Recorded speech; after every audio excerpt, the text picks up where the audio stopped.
sir हजुर म काम छोड्छु काम छोड्छु वाइ मलाई वर्किङ आवर धेरै भयो कि oh this is the small thing working hour घटाइदिउँला म मलाई टार्गेट पनि धेरै भयो यो के ठुलो कुरा हो त्यो पनि घटाइदिउँला मेरो अफिसबाट रुम पनि धेरै टाढा भयो अफिस छेउमै 3 BHK अपार्टमेन्ट लिएर राख्नु तपाईँलाई है त एक्चुअली मेरो स्यालेरी पनि कम भयो के सर स्यालेरी अर्को हप्तादेखि ठ्याक्कै डबल हुन्छ तपाईँको ल जानुहोस् त thank you so much sir ल बस आउनु भन्दा ढोका नगर्नु पर्दैन हात के हो स्टेट के थियो म काम छोडिन्छु जाँदा हुन्छ जाँदा हुन्छ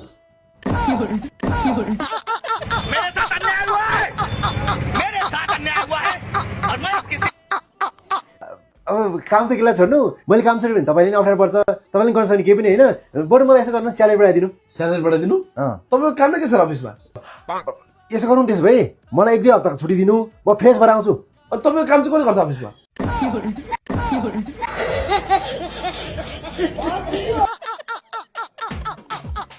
तल बढाइदिनु भन्दाखेरि तपाईँ काम के छ भन्नुहुन्छ 2-4 दिन छुट्टी जान्छु भन्दा तपाईँ काम कसले गरिदिन्छ भन्नुहुन्छ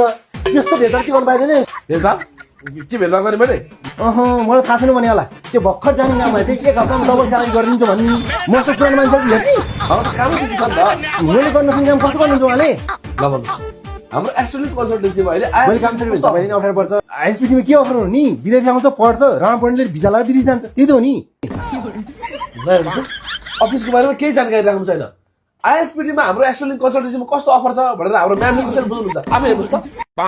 हजुर अस्ट्रेलिया जानको लागि एस्ट्रोनिक एजुकेसन एन्ड भिजा कन्सल्टेन्टले किन त हामी स्टुडेन्टलाई झुटो आशा देखाउँदैनौँ हामी स्पेशली अस्ट्रेलियाको लागि काम गर्छौँ and the most important is अहिले हामीले आइएल्स र पिटीका क्लासहरू फ्रीमा दिइरहेको छौँ with our terms and condition so don't miss this golden opportunity do contact Astronic education and visa consultant as soon as possible location Putali Sadak star मल नजिकै सुन्दर मोहन कम्प्लेक्स 2nd फ्लोर